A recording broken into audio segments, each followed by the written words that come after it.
So it's Warrior Wednesdays, and we have a new honoree today. I just wanted to issue a little caveat. I interviewed this incredible woman on Super Bowl Sunday when she was about to throw a party for 40 people, and her kids and life are all happening around us. And I had some technical difficulties with my phone, but I hope it doesn't diminish your enjoyment of this incredible woman and the message she has. So enjoy the latest, our second Warrior Wednesdays.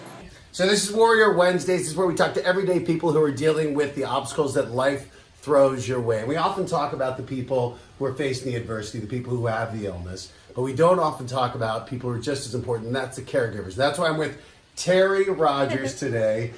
You've been a friend for many years. Yes. You have 3 beautiful kids, 4 if you count your husband, Matt. Right. But your 2 youngest kids have a condition, so tell me about that. My middle and my youngest have cystic fibrosis. Mm-hmm. It's a genetic condition. We knew when we had our second, after he was diagnosed, that Matt and I are both carriers, and so they have. It's a condition that affects respiratory, digestive, kind of your whole system. Yeah. So yeah. So what's it like when you're there with your newborn, right, and the doctor comes in and gives you this diagnosis that impacts this entire child's life? I mean, devastating to say the least.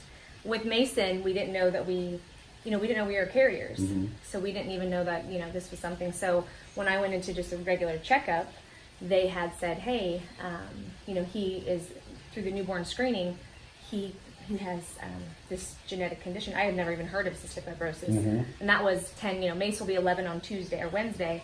So that was 11 years ago. So as a new mom with a newborn, I mean, you're already so emotional, but then to get that diagnosis, mm-hmm, especially when I didn't know anything about it, it's devastating. So how do you, and I know how you react, because you're someone who takes charge. So how do you go from that? To go from this devastating diagnosis, how do you then get power back, get the power back in your life? I mean, to say it's easy is not true, And, I can obviously in hindsight say, oh, we did this and that. But at the time, I mean, it was like, I was shocked, I was scared, I was mad, all these emotions. But, to get back, I think being empowered is just being knowledgeable and knowing and just, educating yourself, but not scaring yourself. Mm-hmm. There's such a, Well, how do you do the difference? Yeah. How do you do that? Because you're someone who I know does a lot of research, right, which is, I think, empowering. But at the same time, I know when you look at a disease, you tend to see the worst case scenarios. Yeah. Or doctors will come in and tell you, this is your child's future. Right. What do you do as a caregiver when you get that information? How did you handle it? Honestly, I didn't do, first thing they said was, don't do too much research. Because, obviously the things you see are the worst case scenarios. And, we just believe that wasn't going to be us. Mm-hmm. We had hope, we had, a different vision for our child, so I didn't do too much. Honestly, I stayed mm-hmm. off the computer. I stayed off of all those facts because, they're only going to tell you the really bad stuff. Right. And that's scary. So I went to where I knew I could go, which was, the foundation. They give you like the facts. Mm-hmm. The Cystic Fibrosis Foundation. Correct. Okay. Yes. And they tell you that right away. Like, this is where you should go look for information. Don't Google it. Right. I mean, because you have a headache and you Google headache, and I mean, all of a sudden you spiral. Yeah, and you're that's a dangerous place to be. Right. So one of the things I loved is we were talking about this is sometimes a doctor will come in and tell you either what they think is going to happen or what you should do with your child. Right. And how do you handle that as the caregiver? I mean, I think it's just, obviously they're very wise in the situation. They know the disease, they know things, but I think it's taking it in and then just, feeling what you feel is best for your child. I mean, sometimes... Because there was something particular you said about a feeding tube that I loved. Yeah. I loved how you handled it. So they came in and they said, we believe that your son's going to have a feeding tube. And I told the doctor she had to leave. She wasn't our doctor, she was the nutritionist. Right. And I said, she was never allowed back in my room when we had an appointment, just because... By the way, the kids are running around here. This is a testament to them. Look, this is Mooch. Hi. Hi. The vet's here. This is the one we were talking about. The what? The vet's here. The vet? I think it's the food. Food? Yeah. This is Mooch. That was this Mooch is life. Right. Do you need to go?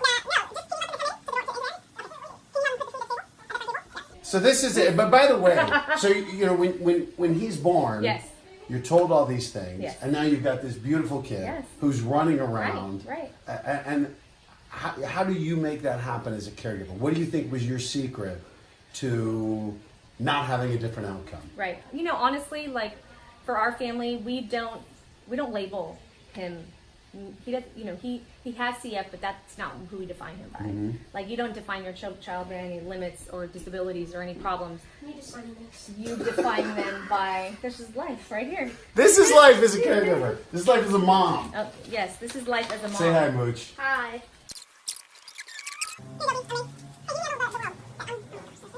Hello.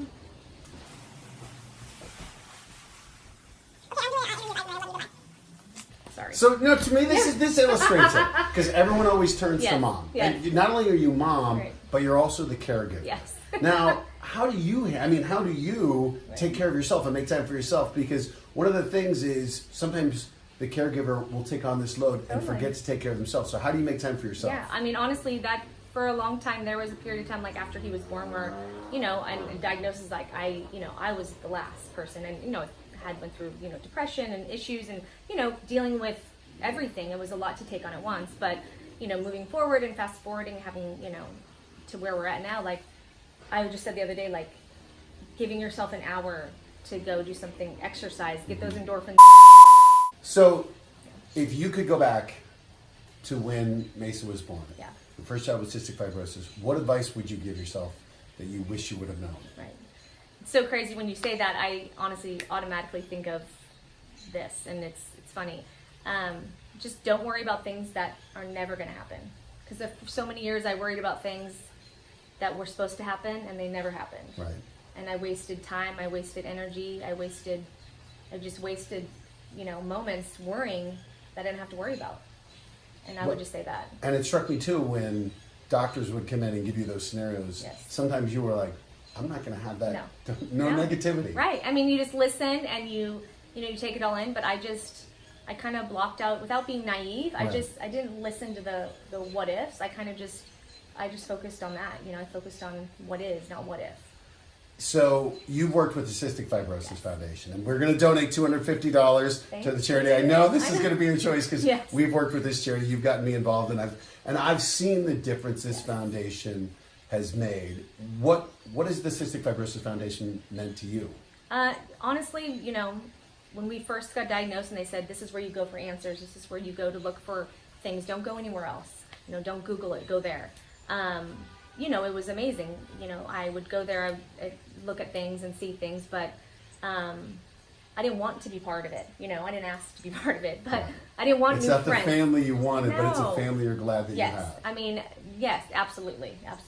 But this foundation, 90 cents of every dollar, they've been awarded. They've been in the Harvard Business, School as a model, and they have been just amazing. We got involved on the local level in like a Great Strides, a couple events raising money as a team, Team Rogers, and then on the national level with like Ultimate Golf. But they've put the money in it. It's an orphan disease, so this money is all the money that's raised is raised by people like me, people like you, Families. This is where we get. When we see these foundations, Yes. people think they're something. It's just it was Yes. concerned families. Families. concerned It's not caregivers. Yeah, exactly.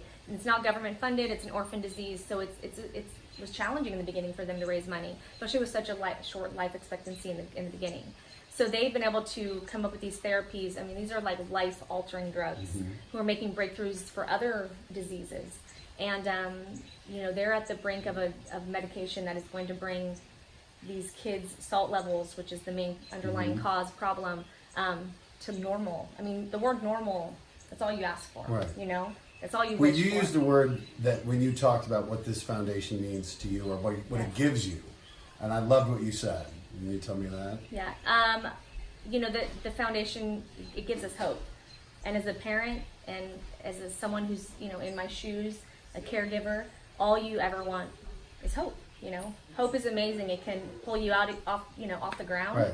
It can pull you out of those dark days, and it can keep you going.